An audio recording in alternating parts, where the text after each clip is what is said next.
Bismillahirrahmanirrahim. Assalamualaikum warahmatullahi wabarakatuh. Selamat pagi. Kita akan sambung bab 3 penakkulan logik di bawah tajuk hujah. Dan hari ini kita nak cuba terangkan pula maksud hujah, membezakan antara dua hujah, iaitu hujah deduktif dan hujah induktif. Kemudian kita nak tentu dan menjustifikasikan kesahan satu hujah deduktif, dan seterusnya kita nak tentukan sama ada hujah deduktif itu sah dan munasabah. Dan yang ketiga, kita nak membentuk hujah deduktif yang sah bagi satu-satu situasi. Cuba tengok perbualan budak dia orang ni. Apa maksud hujah? Kita nak terangkan maksud hujah. Dia apa beza hujah deduktif dan hujah induktif. Dalam perbualan mereka ni, dia kata jika Suhaimi menyiapkan semua kerja rumah matematik, maka Puan Syarifah akan puji kamu. Ini sebenarnya adalah implikasi. Jika, maka. Ada jika maka ni maknanya dia implikasi. Tapi Suhaimi kata mutu Puan Syarifah tidak akan puji saya. Ini perbualan ni, daripada perbualan ni, apa kesimpulan yang kita boleh buat? Adakah Suhaimi ni siapkan kerja rumah matematik dia? Jika P berlaku, Q berlaku. Jika P berlaku, Q berlaku. Tapi dia kata Puan Syarifah tak akan puji saya. Maknanya Q ni dia tak berlaku. Q ni tak berlaku. Tilda Q. Jadi, adakah dia menyiapkan semua kerja matematik dia? Jadi kita boleh buat kesimpulan daripada hujah. Jadi proses membuat kesimpulan berdasarkan pernyataan dikenali sebagai penghujahan. Kita berhujah lah, kita berhujah. Hujah boleh terdiri daripada beberapa premis. Premis malam kita dah tengok, premis ialah pernyataan-pernyataan dan satu kesimpulan. Premis merupakan satu pernyataan yang memberikan maklumat atau informasi sebelum satu kesimpulan dibuat, dan kesimpulan pula merupakan satu kesudahan pendapat ataupun keputusan. Jadi suatu hujah ringkas biasanya terdiri daripada sekurang-kurangnya ada dua premis dan satu kesimpulan. Jadi di peringkat kamu ni, kamu akan belajar dua premis, satu kesimpulan untuk membuat satu hujah. Baik. Sebelum tu kamu kena tahu juga pernyataan khusus, istilah ni. Pernyataan khusus dan pernyataan umum. Pernyataan khusus dan pernyataan umum. Baik, pernyataan khusus tu maksudnya pernyataan yang khas, merujuk kepada kes tertentu. Pernyataan umum pula ialah pernyataan yang menerangkan sesuatu konsep secara menyeluruh. Nama pun umum, nama ini pun khusus. Khusus maksudnya dia ada pernyataan yang khas. Yang umum maknanya dia akan menyeluruh. Jadi hujah deduktif ialah proses membuat kesimpulan khusus dibina berdasarkan premis umum. Mana premis umum ni kita akan buat kesimpulan khusus. Hujah induktif pula ialah proses kesimpulan umum dibina berdasarkan premis khusus. Daripada premis-premis khusus kita buat satu kesimpulan umum. Daripada kalau hujah deduktif, maksudnya daripada premis umum kita buat kesimpulan khusus. Kalau hujah induktif, kita diberi premis khusus, kita buat kesimpulan umum. Itu dua beza antara hujah tersebut. Baik. Sekarang ni kita nak tengok contoh. Tentukan sama ada hujah berikut ialah hujah deduktif atau hujah induktif. Semua sudut tirus kurang daripada 90 darjah. Ini premis yang pertama. Semua sudut tirus kurang daripada 90 darjah. Dan premis pertama ini bersifat umum. Dia bagi semua umum lah kan. Premis yang pertama ni sifat dia umum. Sudut PQR ialah sudut tirus. Ada satu segitiga dengan sudut ni, sudut PQR ni ada satu sudut tirus. Maka perkataan itu dia buat kesimpulan. Sudut PQR kurang daripada 90. Dia ada kesimpulan yang dibuat daripada premis ini, daripada umum kepada khusus. Ini kita namakan dia hujah deduktif. Daripada premis umum, kita buat kesimpulan khusus, itu ialah hujah deduktif. Tengok yang B pula. Semua wakil pertandingan sudoku ialah ahli persatuan matematik. Perkataan semua ni menunjukkan dia umum lagi. Umum. Ini pun premis umum. Okey, Jamal ialah wakil pertandingan sudoku. Maka kita nak buat kesimpulan. Jamal ialah ahli persatuan matematik. Ini ialah kesimpulan. Okay, jadi daripada premis yang umum tadi, kita buat kesimpulan khusus, itu ialah hujah deduktif. Dapat tengok itu maksudnya hujah deduktif daripada premis umum kepada kesimpulan yang khusus. Tengok contoh 16 lagi ni, yang C pula. Okay. Hasil tambah sudut keluaran segitiga ialah 360 darjah. Ini ialah premis yang khusus. Dia tak bagi umum, dia tak kata semua. Dia cuma cakap sudut keluaran segitiga yang khas ni saja ialah sudut keluarannya ialah 360 darjah. Kat mana duduk sudut keluaran ni? Cuba kita ulang kaji sikit. Sudut keluaran kat luar ni lah kan. Kalau kita ada segitiga, sudut keluaran dekat sini, luar ni. Kalau kita panjang ni duduk luar. Kalau kita panjangkan ni dia duduk di luar. Jadi sudut ni bila kita campurkan A campur B campur C, sudut luar ni semua mesti A campur B campur C mesti dapat 360 darjah. Sudut di luar tu. Okey, jadi dia bagi satu premis yang khusus. Ni, premis yang khusus. Dia dah bagi syarat, maknanya benda tu tak berubah. Baik, hasil tambah sudut keluaran segi empat ialah 360 darjah. Ini pun premis kedua yang khusus. Ini tadi premis pertama yang khusus. Ini premis kedua yang khusus. Yang ini pun premis ketiga yang khusus. Ini, hasil tambah sudut keluaran pentagon ialah 360 darjah. Okey, kalau segi empat, sudut keluaran dia kat mana? Kat sini lah kalau kita panjangkan pun, kat luar ni. Kalau kita panjangkan ni, dekat luar ni. Ni sudut dalam.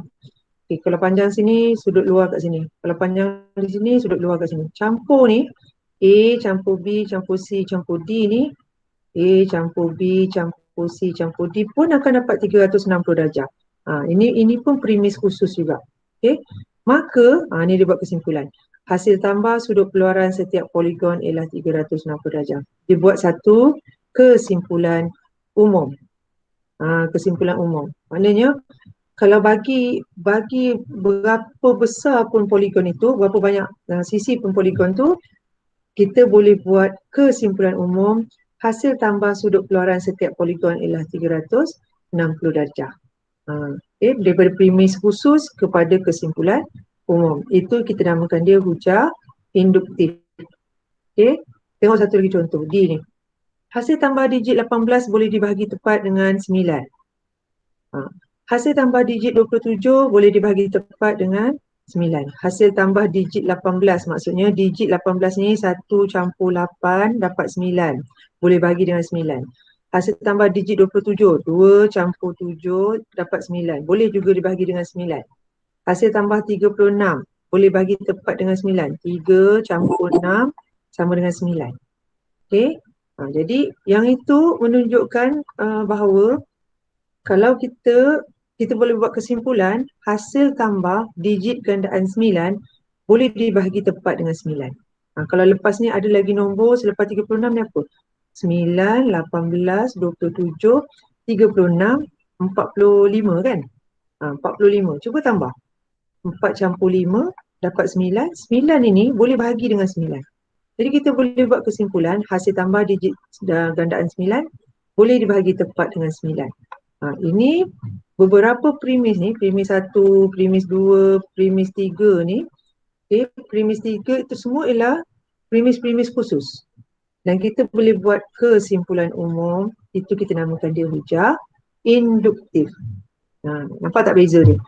Beza hujah deduktif dengan hujah induktif. Okay, contoh. Baik, bagaimana kamu nak tentukan dan justifikasikan kesahan satu hujah deduktif? Dan seterusnya menentukan sama ada hujah yang sah itu munasabah. Ini istilah dia. Sah munasabah. Macam kamu nak berhujah dengan orang lah kan. Biarlah pernyataan-pernyataan kamu tu betul. Kita tak panggil betul kan, kita panggil dalam hujah kita panggil sah. Dan munasabah. Munasabah tu boleh terima kan. Kamu cakap kucing tu warna biru. Macam premis tu boleh diterima. Premis tu boleh diterima tapi macam tak munasabah. Dia kena ikut pada hujah itu sah, munasabah. Dan hujah yang kita cerita sekarang ialah hujah deduktif. Hujah deduktif ialah hujah yang kita buat daripada premis umum kepada kesimpulan khusus. Okay, deduktif. Kita sekarang cerita hujah deduktif dulu. Okay, ada 3 bentuk. Kalau cikgu tanya balik, dia ada 3 bentuk. Baik, bentuk yang pertama ada premis pertamanya ialah semua A adalah B. Kita tengok bentuk pertama dulu kelas. Okay, semua A adalah B. Semua A ialah B. Premis keduanya, C ialah A. Kesimpulan yang kita boleh buat, C ialah B. Okay, lepas ni kita tengok contoh. Banyak contoh ni. Okay, bentuk yang kedua, dia mula dengan satu implikasi, jika P maka Q. Premis yang kedua kata, P ni benar. P benar. Jadi kesimpulan yang kita boleh buat, Q ini benar. Okay, itu bentuk kedua. Jika P maka Q, premis pertama. Premis kedua, P adalah benar. Kesimpulannya, Q adalah benar. Kita baca ke bawah. Okay. Baik, satu lagi bentuk yang ketiga. Bentuk yang ketiga, premis pertama dia, jika P maka Q. Implikasi lah. Premis kedua dia, bukan P, bukan Q. Dia kena start dengan belakang dulu. Bukan Q, kesimpulan dia bukan P. Okay. Bukan Q adalah benar. Kita kena mula dengan belakang dulu, bentuk yang ketiga ni. Kemudian kesimpulannya, P palsu atau P tidak benar atau bukan P adalah benar. Maksudnya bukan P adalah benar. Baru kita boleh buat kesimpulan ke depan. Macam tu. Yang ni, P ni mesti benar, kesimpulan dia Q benar. Bentuk kedua tadi. Bentuk pertama, semua A ialah B. Premis yang pertama dia bentuk macam ni. Semua A ialah B. Okay, ini bentuk kesimpulan-kesimpulan ya. Ini bentuk pertama, ini bentuk kedua, ini bentuk ketiga. Hujah macam mana? Hujah. Ini hujah bentuk pertama, ini hujah bentuk kedua, ini hujah bentuk yang ketiga. Macam tu. Okay. Baik, satu hujah deduktif dikatakan munasabah jika semua premis dan kesimpulannya benar. Maknanya, premis yang pertama ni mesti benar, premis kedua benar, kesimpulan benar, barulah dia munasabah. Kalau sah, maknanya dia akan ikut bentuk ni. Bentuk ni betul. Bentuk 1 betul, bentuk 2 betul, bentuk 3 betul, itu sah. Tapi kalau munasabah, mesti benar semua ni. Premis-premis dengan kesimpulan mesti benar. Okay, contoh. Premis 1 kata semua pelakon pandai menari. Okay. Premis kedua kata Jasmine ialah pelakon. Kesimpulannya Jasmine pandai menari. Baik. Cuba tengok premis 1, 2, 3 ni. Dia ikut bentuk yang mana? Bentuk 1 ke? Bentuk 2 atau bentuk 3 hujah kita? Ni kelas. Bentuk 1. Bentuk 1. Okey, bentuk 1 kata semua, cikgu highlightkan macam ni Okey. Semua A ni pelakon, ialah B, pandai menari. Okey, boleh. Semua A ni ialah pelakon, ialah B ni pandai menari. Okey, semua pelakon pandai menari. Jasmine ni siapa? C lah kan? Jasmine ni ialah C. Ni kan? C. Ni semua A ialah B. Okey. Jasmine ialah pelakon. Jasmine ialah A. Pelakon A. Kesimpulannya Jasmine C ialah B. Jadi dia mematuhi bentuk pertama hujah kita. Dia hujah ini merupakan satu hujah yang sah. Kenapa sah? Sebab dia ada bentuk 1 tu. Okey. Walaupun kita tahu premis 1 ialah palsu. Tak semua pelakon pandai menari, betul? Ini palsu. Dia tak benar. Sebab semua pelakon pandai menari. Tak, kan? Tak semua pelakon pandai menari. Jadi premis 1 tu palsu. Jadi, tapi hujah ini masih sah kerana hujah ini memenuhi bentuk 1 seperti jadual di atas. Tetapi hujah ini tidak munasabah sebab premis 1 ni palsu. Jasmine pelakon benar. Kesimpulan Jasmine pandai menari benar. Dia sah sebab ikut bentuk satu, tapi tak munasabah sebab premis satu palsu. Macam tu. Istilah sah, munasabah. Tengok lagi. Okay, perhatikan hujah di bawah ni. Hujah yang tadi kan. Semua pelakon pandai menari, Jasmine pandai menari, Jasmine ialah pelakon. Tadilah. Okay. Mengapa hujah di atas tidak sah? Kerana premis yang pertama tadi palsu. Semua pelakon pandai menari ni, tak semua pelakon pandai menari. Okay. Adakah semua premis dalam satu hujah benar menjamin kesahan satu hujah? Adakah semua premis dalam satu hujah tu benar menjamin kesahan satu hujah? Kesahan akan bergantung kepada bentuk sahaja. Kalau dia ikut bentuk 1, 2 dan 3 bentuk hujah tu, dia sah. Masih lagi sah. Tapi belum tentu munasabah. Okay, hujah di atas ni tidak sah kerana tidak mematuhi ketiga-tiga bentuk deduktif yang sah. Okay, tak sah. Ni semua pelakon pandai menari. Jasmine pandai menari. Okey, ini satu lagi contoh sebenarnya. Okey, cuba tengok. Semua A ialah B. Jasmine ni C, pandai menari ni B. Jasmine C ialah pelakon A. Oh, ini memang tak sah lah. Kan, dia mesti semua A ialah B. Okey, ini betul. Lepas tu, C ialah A. Tapi ni C ialah B. Oh, ni salah. Kemudian C, kesimpulan kita ialah B. Jadi yang ni pun salah. Jadi sekarang ni hujah di atas ni tak sah lah. Tak sah sebab tak memenuhi bentuk satu tadi. Okey.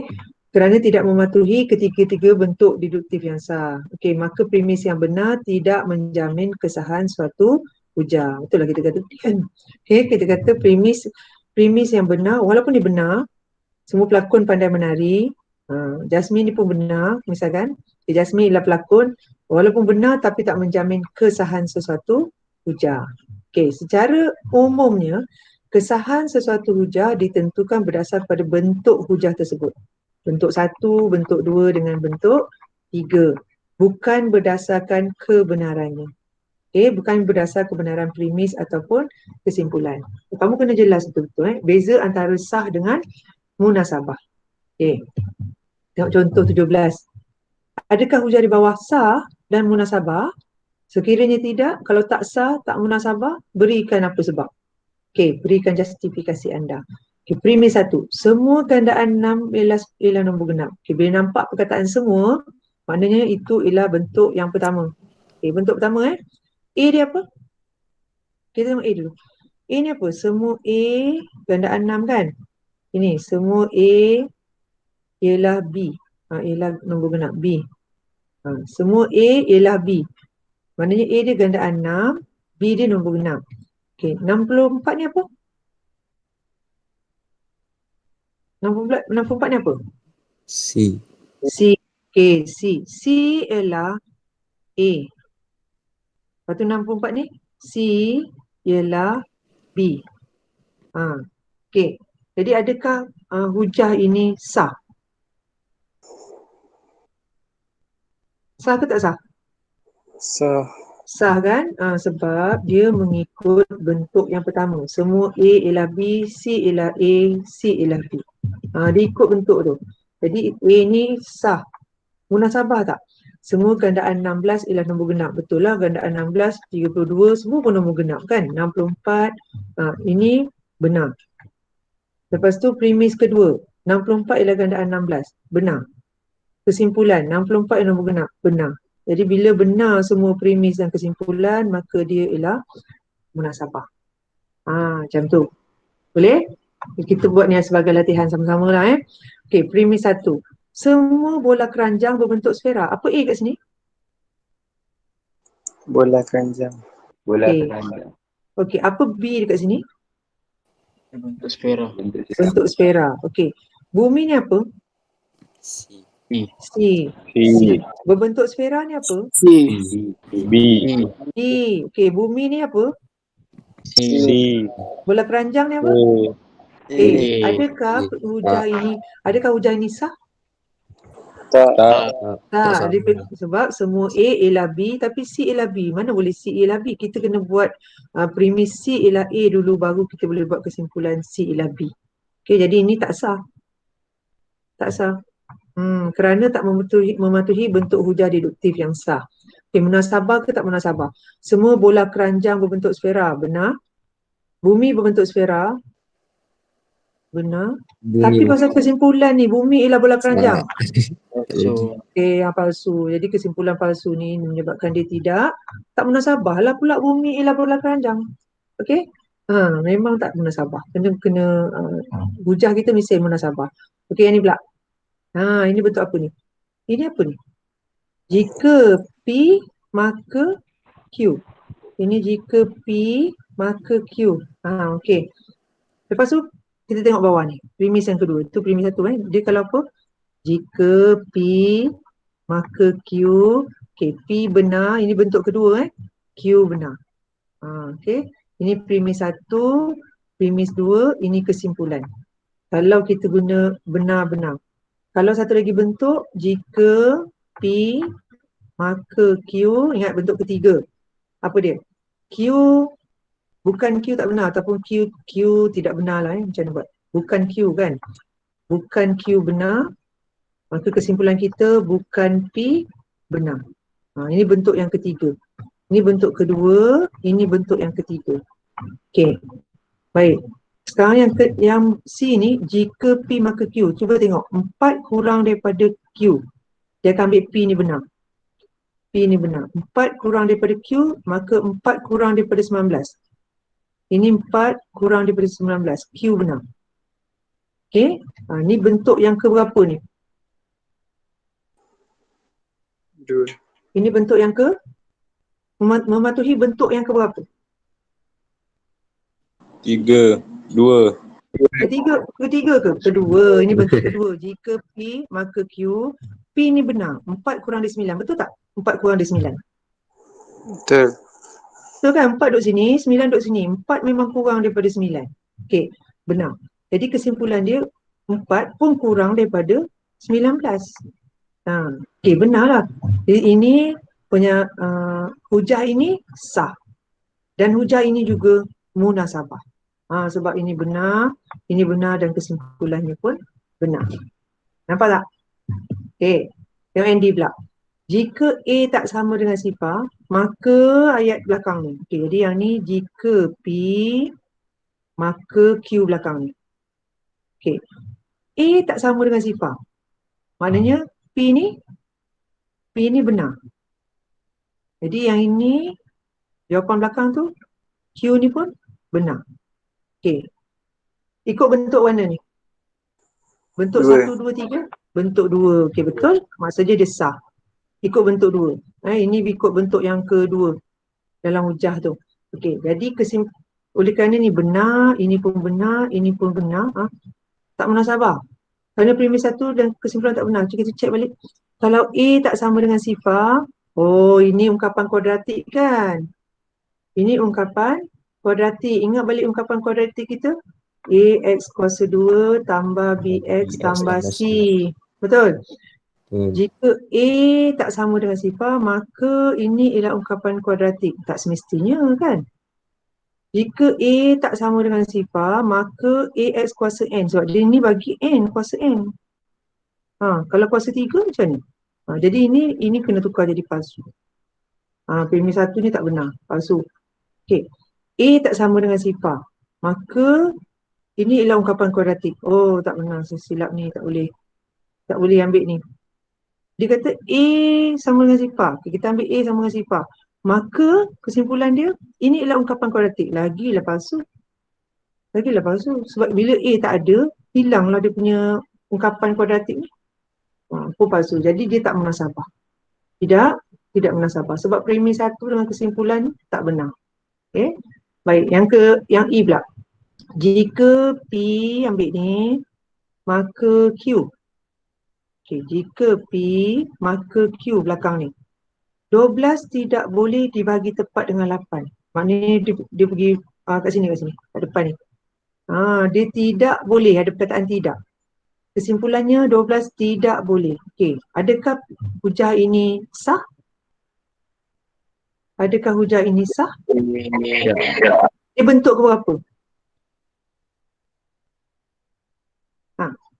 Bentuk keberapa? Adakah bentuk berapa ni? Jika K boleh dibagi tepat dengan 8, maka K boleh dibagi tepat dengan 4. Ini jika P, maka Q. Okey. Dia sama ada bentuk 2 atau bentuk 3, betul? Sekarang ni kalau ada perkataan tidak, tak boleh pula, dia mesti daripada belakang ni yang tak boleh. Dia mesti, ayat tu mesti dari belakang ni yang tak boleh. Maksudnya kita kena tulis dulu 12 tidak boleh dibahagi tepat dengan 4, baru kita boleh buat kesimpulan ni ke depan. Maknanya dia ni dah bertukar. Kalau ikut bentuk ketiga, patutnya 12 tak boleh dibahagi dengan tepat dengan 4, dia kena duduk atas. Ayat yang premis 2 kena jadi kesimpulan. Itu baru bentuk ketiga, hujah. Jadi sekarang ni hujah ini tidak sah sebab tidak mematuhi bentuk hujah deduktif. Dia tak memenuhi, mana-mana bentuk pun dia tak memenuhi. Munasabah ke tak munasabah? 12 tidak boleh dibahagi tepat dengan 4. Tengok kesimpulan. 12 tak boleh bahagi dengan 4. 12 boleh bahagi dengan 4 tak? Boleh kan? Boleh. Jadi kesimpulan ini palsu. Satu saja dah palsu, kita boleh kata dia tidak munasabah. Dia tu ialah hujah tu lah. Hujah ni keseluruhannya tidak munasabah. Okey, F pula. Premis 1. Jika K ialah nombor genap. Ini P. Jika P, maka Q. Maknanya dia ada bentuk, dua bentuk je lagi. Bentuk 2 dengan bentuk 3. Sebab dia tak ada perkataan semua depan je kan. Okey, 8 campur 1 ialah nombor ganjil. Ini maksudnya dia kata yang ni benar. Dia start dengan Q yang benar. Dia start belakang dulu. Kesimpulan dia baru dia buat kesimpulan P. Ada tak bentuk macam ni? Ada tak bentuk hujah macam ni?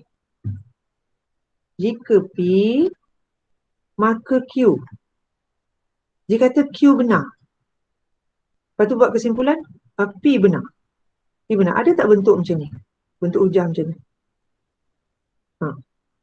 Ada tak kelas? Ini bentuk nombor berapa? Ini bentuk nombor berapa? Ada ke tak ada? Ada ke tak ada, cikgu tanya? Ada. Tak ada. Bentuk kedua macam mana? Dia mesti kata P benar dulu baru Q benar. Jadi sini patutnya apa? Sini patut P benar dulu barulah kesimpulan dia Q benar. Dia dah terbalik. Dia dah terbalik. Sepatutnya statement ni, premis ni duduk di atas ni. Baru kita boleh buat kesimpulan kesimpulan tu di bawah ni. Macam tu. Okay, jadi bentuk tu tak ada. Bentuk hujah dia tidak sah. Tapi munasabah tak? Cuba tengok. 8 campur 1 nombor ganjil. Benar.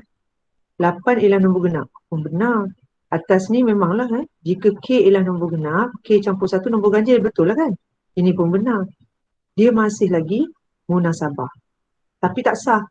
Sebab tak ada bentuk hujah tersebut. Boleh? Pelan-pelan tengok balik Baik, bagaimanakah kamu membentuk hujah deduktif yang sah bagi satu situasi? Tengok contoh 18 ni. Soalannya, bentuk satu hujah deduktif yang sah bagi setiap situasi yang berikut. Ada beberapa ayat dekat sini. Semua mamalia menyusui anaknya. Kucing ialah mamalia, kucing menyusui anaknya. Jadi kalau ini kita nampak perkataan semua, maknanya ini ialah bentuk hujah deduktif yang pertama. Okey, semua A, mamalia ni A adalah B, menyusui anaknya. Kucing, satu objek lain, C ialah mamalia, ialah A. Kucing, C menyusui anaknya, ialah B. Okey, merujuk kepada menyusui anaknya tadi. Baik, jadi kita susun balik ayat-ayat ini, iaitu premis yang pertama, kita tulis semua A adalah B, semua A ialah B. Premis yang kedua, kucing C ialah mamalia, kucing ialah A. Untuk buat kesimpulan, kucing C menyusui anaknya B. Tengok B pula. Jika X lebih besar daripada sifar, maka X bernilai positif, 6 lebih besar daripada sifar, 6 bernilai positif. Ada 3 ayat dekat sini. Okey. Baik, dalam penaklukan logik kita panggil premis. Jika X lebih besar daripada sifar ini, jika P, maka Q, X bernilai positif. Okey.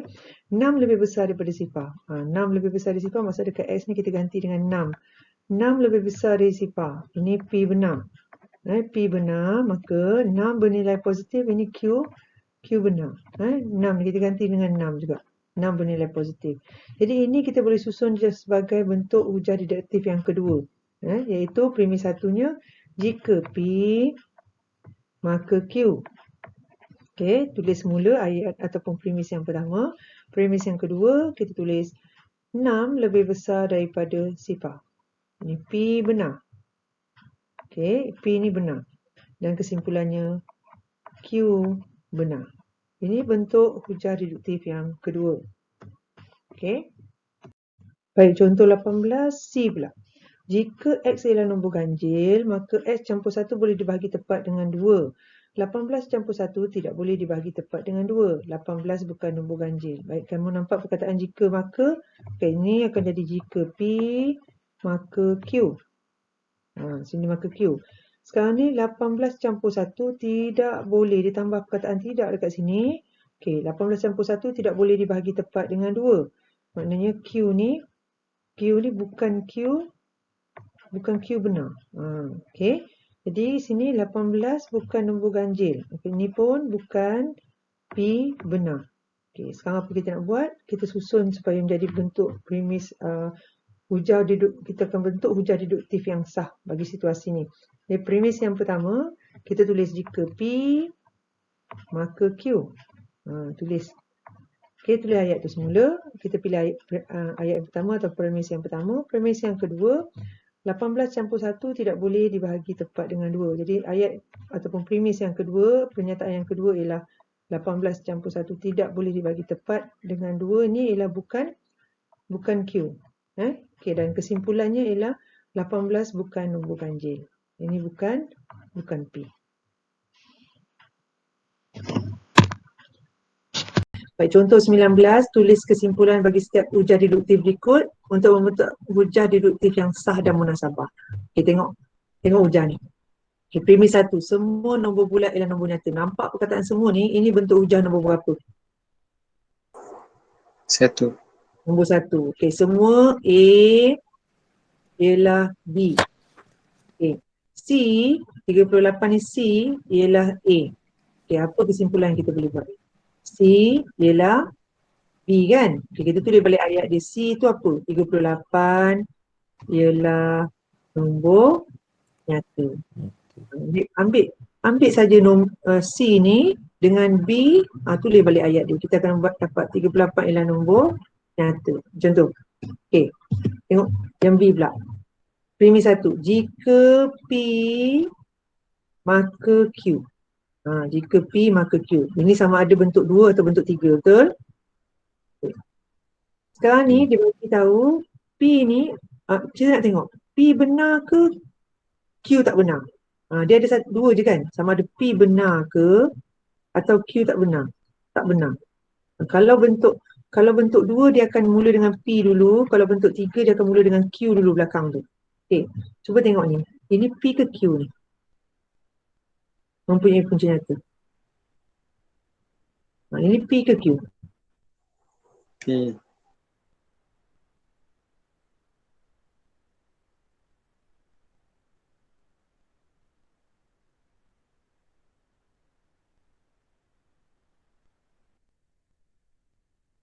Last. P ke Q? P ke Q kelas? P. Ini tempatnya diganti dengan P. Tempatnya A diganti dengan 2. C ni pun diganti dengan negatif. P kuasa 2 tu ialah P kuasa 2 dengan C ni negatif 2 lebih besar sama dengan sifar. Buat kesimpulan macam tu ni. Okey, sebab apa kamu ikut bentuk hujah yang kedua. Okey. C pula. Premis pertama, jika P maka Q. Jika P maka Q. Baik. M tak sama dengan sifar. Sekarang siapa yang dia mula dekat mana? P ke dekat Q? Q. Q kan? Maknanya dia tak benar dekat sini dulu. Baru kita boleh buat kesimpulan ke sini, ke kanan. Ke kiri lah, ke P. Jadi kesimpulannya, ambil balik ayat tadi. Garis lurus Y sama dengan MX campur C tidak selari. Sebab dia bukan kan. Jadi bukan, kesimpulan dia bukan lah. Tidak selari dengan paksi X. Tak payah kira pun. Tak payah kira pun. Tapi ambil balik ayat tu. Mula dengan ni, dengan P ni. Macam tu lah. Kalau dia bukan, dia akan buat kesimpulan depan ni bukan. Macam tu. Bukan ke tidak ke. Okay. Okay, satu lagi. Apa benda ni, apa benda premis pertama ni. 37 ialah nombor perdana. 37 hanya mempunyai 2 faktor. Ini agaknya bentuk nombor berapa kita nak pakai tulis premis satu. Ini ialah C, ialah A. Ini C, ialah B. Jadi ini bentuk pertama. Bentuk apa tu kita nak pakai ni? Bentuk yang bentuk nombor berapa ni? Bentuk hujah nombor berapa? Satu. Jadi satu kita kena letak ayat atas ni semua. Semua A ialah B. Ini berkait dua ni yang belakang. Semua A, semua nombor perdana. Semua nombor perdana hanya, tak ada ialah lah tu. Kamu sambung je ayat tu. Hanya mempunyai 2 faktor. Okay. Jadi ni akan jadi semua A adalah B. Jadi C ialah A, C ialah B. Macam tu. Nak melengkapkan, maksud dalam SPM dia suka macam ni. Lengkapkan hujah. Dia akan bagi 2, kamu lengkapkan 1. Okay. Tulis premis. C melebihi 3 juta. Ini jika P, maka Q. Okay, maka Q. Kesimpulan dia, jualan tahunan syarikat ANC tidak melebihi 3 juta. Macam tu? Jualan tahunan syarikat ANC tidak melebihi 3 juta. Yang ni dia letak sini tidak. Masa kesimpulan tu dia letak sini tidak. Okay, maknanya Q ni pun tidak, betul? Maknanya pekerja ni tak dapat bonus 3 bulan gaji. Dia kena mula tidak ni mesti Q dulu. Jadi premis kedua ni kita tulis pekerja syarikat ke, pekerjanya ke, okay? Pekerja syarikat ANC tidak mendapat bonus. Tambah ayat tidak kat situ. Tidak mendapat bonus 3 bulan gaji. Macam tu. Jadi kesimpulan dia, bila tidak berlaku di Q, barulah kita buat kesimpulan tidak berlaku di P. Ini bentuk yang ketiga. Dan yang terakhir. Okay. Nak lengkapkan premis ni, apa nak tulis kat situ? Jika P, ini P, maka Q. Kesimpulan dia X tak sama dengan 9. Kesimpulan dia X ni, P ni tidak Q. Maksudnya dia datang daripada tidak P lah kan? Tidak Q lah. Dia mesti datang daripada belakang. Jadi premis kedua ni tulis macam mana? Tak tulis macam mana? Sebab sini ada 9. 9 ni ganti dengan tempat K ni. Jadi 9 ni ganti dengan tempat K. Sini K ni pun ganti dengan 9 juga. Kita tulis 9 bukan punca. Bagi persamaan 3x kuasa 2 tolak 5 sama dengan 12. Macam tu. Jadi kita boleh buat kesimpulan. Okay, hari ni kita tengok 3 bentuk hujah. 3 bentuk hujah. Okay. Hujah bentuk pertama, bentuk kedua, bentuk ketiga. Pertama, kedua, ketiga. Ulang lagi. Itu je lah yang kita tengok hari ni kan. Yang ni bentuk dia yang pertama apa? Mas bagi bentuk pertama hujah bentuk pertama. Semua A ialah B. Lagi? C ialah A, C B. C ialah B. Okay, Adam. Bagi bentuk kedua pula. Jika P maka Q. Okay, betul. P adalah benar. Okay, betul. Q adalah benar. Okay, hanya saya ada masuk orang lelaki je. Nazhan. Bentuk ketiga. Nazahan? Ya. Bentuk ketiga pula. Bentuk ketiga hujah. Hujah bentuk ketiga. Jika P maka Q, Okey.